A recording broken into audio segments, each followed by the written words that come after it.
Burton and I'm an aeromodeller and an engineer. Join me on a fascinating journey where I show you some of the techniques used in scale aeromodelling. Welcome back to the channel, chaps. Continuing on the big quarter scale chipmunk, I thought I would continue with the elevators, and what I've done is I've stripped the covering right off. If you recall, these were already covered and rib tapes applied, etc. Well, I stripped the covering off and it was really difficult to get off. So if you'll recall, this is Diatex stroke Seconite. It's a full-size aircraft fabric covering, but this is the lightweight version of it. It's used for microlights and gliders and stuff like that. It's applied using balsa lock, which is it's like PVA. It's like thinned PVA glue, and you apply it around the edges, let it dry, and then you iron on the covering. The covering has no adhesive on the back side of it at all, and then once it's glued on, you then heat shrink it with an iron, you know, this sort of thing. This is a Prolux iron with a digital readout that allows you to set the temperature very accurately and very precisely, and it does drift up and down, and you can see the temperature going up and down 2 or 3 degrees, but they're very good, very accurate. Removes the guesswork out of it, where you've got a dial that you set to 4 and you don't know what 4 is, so they're very good. So I stripped the covering off. It was really well attached, and it breaks your heart to have to undo all that work, but there we go. I then corrected the error, and the reason I had to take it all off was because I hadn't glued this torque rod in, and more importantly, I hadn't anchored or reinforced the area where the torque rod attaches to the elevator itself. I was originally thinking of putting a tube in there, and then this would just push into the tube, but I thought, well, why the heck not actually glue it in solidly now, because I'm ready to go. So I've glued it in permanently, and then I'm actually also able to cover up the slot with the covering. So this has given me an opportunity to add a little bit more detail to the inside structure. One of the things I didn't do on the first one, and I wished I had, which now I have, was, as you recall from a previous video, I added lots of these little plastic rivets that I got from Vario helicopters. They do little scale rivets, plastic ones. I added some lithoplate with some little rivets punched into them, and some strips. These are where screws and what have you are underneath the surface of the elevator. Along the leading edge of the elevator, there's where the skin is wrapped around the ribs, there's a row of rivets all the way along, and they're very pronounced rivets. So I've added a strip of lithoplate with rivets punched in along the top. It should be on the bottom as well, but what I'm doing is, as the top will be the surface that's mostly seen, I'm saving myself a little bit of work. It's kind of laziness, I suppose, on my part, but it won't really be seen underneath, so I'm not going to worry about that too much. The airframe is also only judged from plan view from above on the static table. The underside and the other areas are viewed when they're looking at quality of workmanship and and craftsmanship and stuff like that. So there's very little to be gained by adding the detail on the underside. So anyway, so that's what we've done. So I've also wasn't terribly happy with the way I did the tapes on the previous incarnation of these elevators. I wasn't happy because the thread was simulated by using, if you'll recall, paper tape.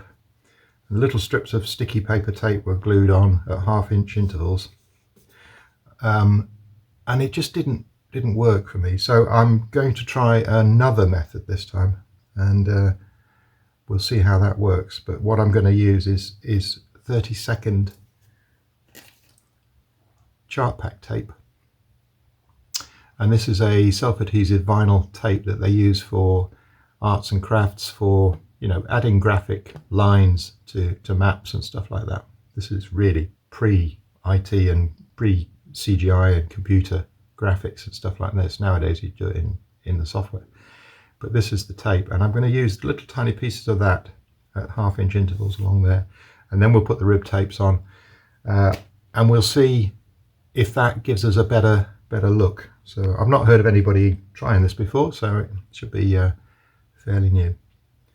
All right, so without any more ado, I'm going to kick this off, and we'll do some rib taping. Well, the first thing I need to do is just straighten up these bits of tape. I put them on yesterday, and they've curved a little bit, that's all. I just want to realign them.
So as you can see, that's actually fairly quick to do.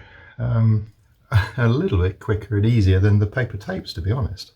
Once you get into a rhythm, it goes quite well. So now we need to study our photographs and work out what sequence the rib tapes are now applied. And you've got to look at your specific aircraft, because I actually have the manuals, the RAF manuals, that outline where the tapes go, the pink tapes, and in what order they're applied. But then if you look at various photographs of different chipmunks, they've been applied in different orders, different sequences, not strictly as per the RAF manual. Now, if you want to do it as per the RAF, and then you can say, yeah, I've done it exactly right, fine. But if you're doing a scale model, you need to do it in the sequence that your subject aircraft is done. So this is where your photographs are really important. So as you can see, this chipmunk has these tapes done in this sequence. So that is the sequence in which I'm going to do them. It starts with one that runs along the leading edge. Then it has the rib tapes. Then it has, including this one, then it has some outlining tapes. And then it has the border, the perimeter tapes. So you need to try and do them right, because the overlaps are quite important. So you want the right tape to be sitting on top of the right tape. The layers need to be correct. I suppose it's me just being anal, but if that's how it is in your photographs, then that's how you need to do it. Okay, so as you can see, that was fairly quick. I'll now use some pink tape. Now, talking about the pink tape again, we did look at the Mick Reeves quarter scale pink tape. This is actually some pink tape from Gary Sibbett, and his company was called Pink It. And Pink It is no longer trading with Gary Sibbett. Gary Sibbett has sold the company to Dynamic Balsa, and you can still get this tape, and it's in rolls of 12 foot, 36 foot, 72 foot, I think, and then there's 144 feet, I think, in length, and you buy it as whether it's a perimeter tape, which is the wider one, or a rib tape, which is the narrower one, and in various scales. This is supposed to be 5th scale, and actually it's closer to quarter scale in my view, but again, you've got to look at the tapes. There is a standard for pink for the number of teeth per inch, but again, different aircraft seem to have a slightly different TPI, I'll call it. Anyway, this is the one I'm going to use on this. I used the Mick Reeves quarter scale when I did it the first time and in the previous video, and I thought the teeth were a little bit fuzzy, where they were cut with the laser, had made the edges a bit woolly, and they looked a little bit too fine. These are cut with a blade, and they create a much nicer looking and sharper looking tooth to the tape, and I prefer the look of this. So even though the scale is not exactly right, I think the look is better, so I'm going to go with these. I've ordered from the States, from Dynamic Balsa, the quarter scale version of this, and hopefully the difference in TPI won't be so great that it'll look silly that I've used 5th scale on the tailplane and then we'll use quarter scale on the wings. So c'est la vie. If we do, we do. This model, as you recall, is all about learning some new techniques and proving the power systems for a quarter scale Chipmunk. I will be doing another one after this one, which will be lighter. I can certainly save a lot more weight on the next one, and it will be put together a little bit differently and probably a fair bit more accurate on the outline. So as I'm saying, this is a bit of a learning exercise. So we'll try these tapes, see how they look, and go from there.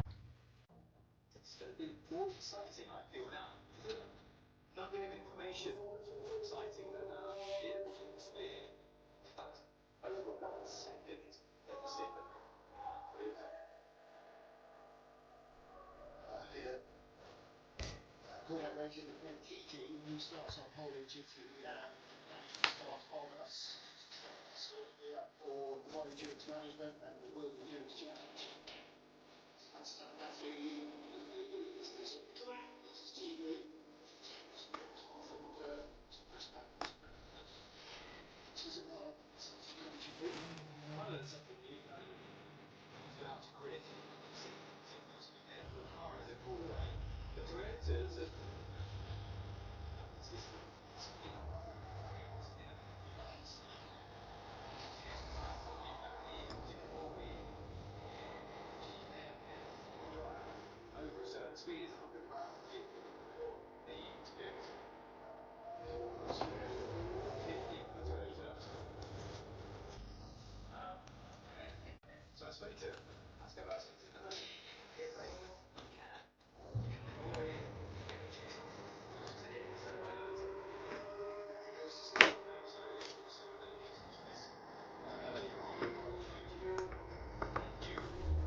to that standard moving unit. Distance is second. Massive.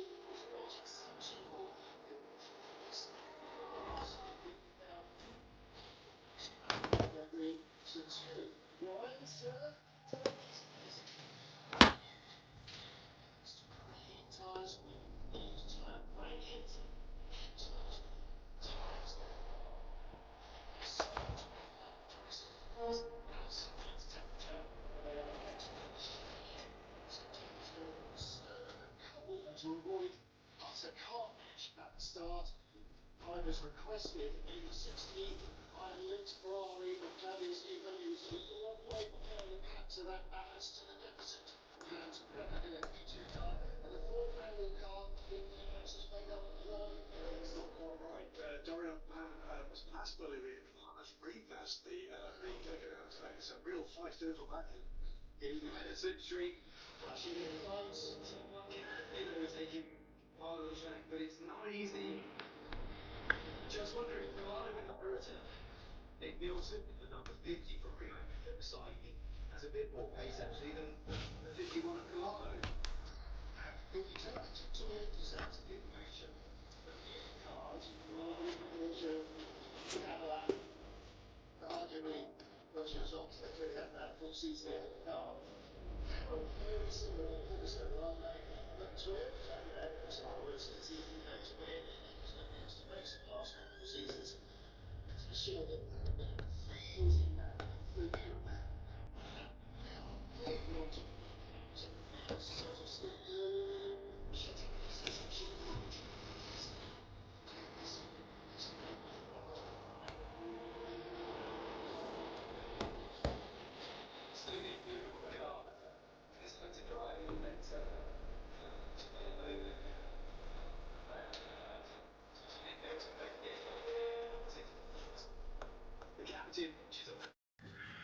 So that's the basic tapes done. I don't want to do the perimeter tape until I've done the other side. So now we'll switch over and do the same on this side. Starting with marking out the 1/2 inch increments.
Now we're going to add the perimeter tapes,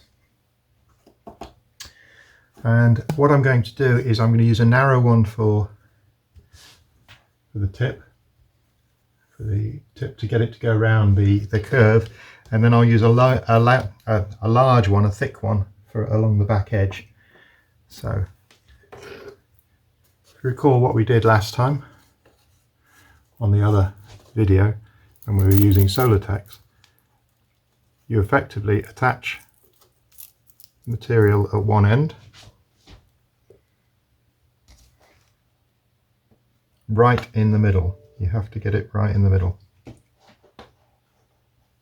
Okay, and then you effectively pull it tight, and as you can see, it kind of wraps itself partially around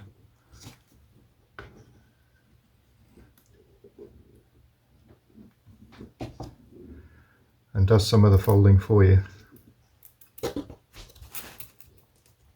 Difficult to show this on camera, sorry if you can't quite see it.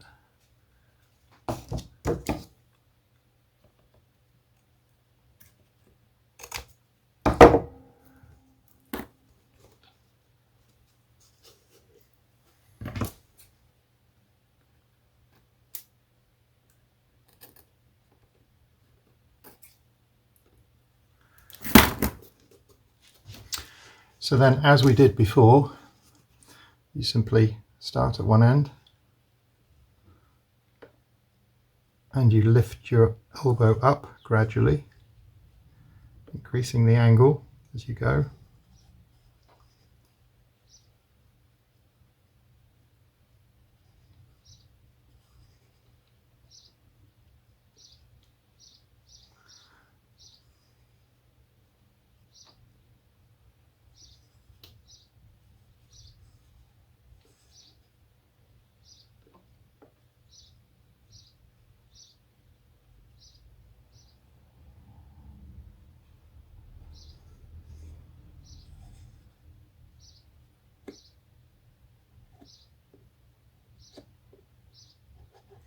And if you're lucky, you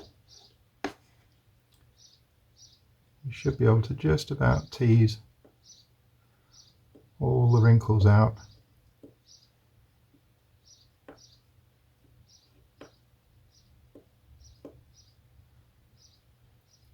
Don't worry too much if you can't get them all out. There's one there, look, just one. It won't, more or less gone, more or less gone. But don't worry too much, because when you put your filler primer on, you'll be able to just sand that little ridge away, so it's not so obvious. And the filler primer won't fill the weave of all this. You know, people think, oh, I don't want to put filler primer on because I'll lose all my detail. That's not the case at all. The detail will show through regardless. And don't think your filler primer is actually going to save your poor finish on the surface of the model. The filler primer will actually highlight it, which is good, because then you know what areas you've got to address. And don't continue, if the filler primer shows signs of being a problem with your finish, then correct it. Don't just blindly carry on thinking, oh, it'll be all right. It won't. Just noticed I've not got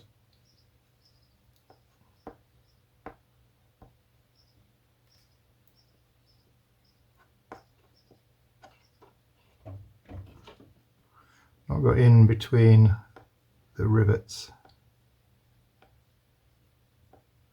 On the full size, these rivets are really defined, really well defined.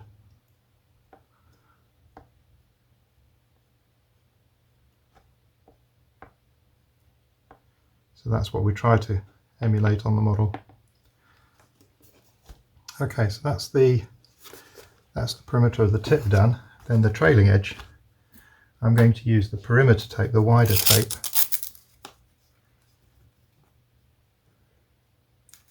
I'm going to give it a bit of a serration on the tip. It's not exactly the right scale, with the scissors.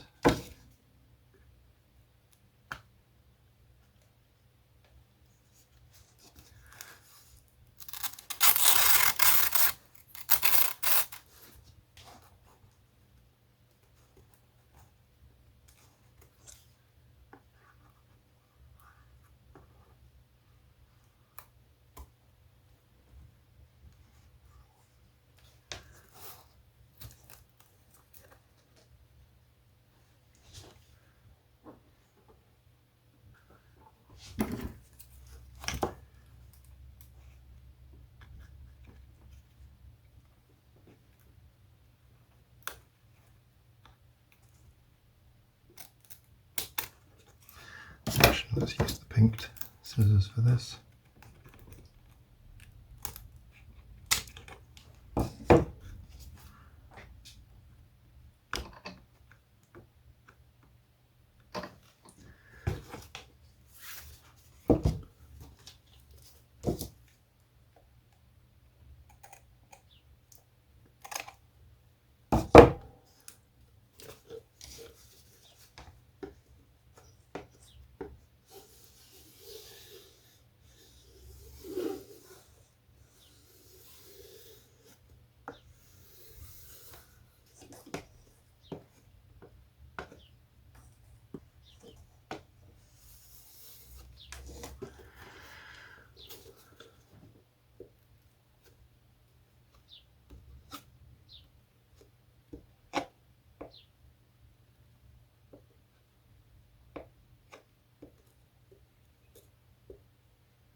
And there we go. We have the tapes applied. Now there probably should be one right along the front edge, but because that's going to be obscured, then I'm not going to worry about that one. With as I've said in the previous video where I did the Diatex covering and all pinked tapes and stuff like that, as you run your finger along it, it's sharp and you can catch. You can feel it catching, and if you're not careful you can actually lift the pinks, which is not so good.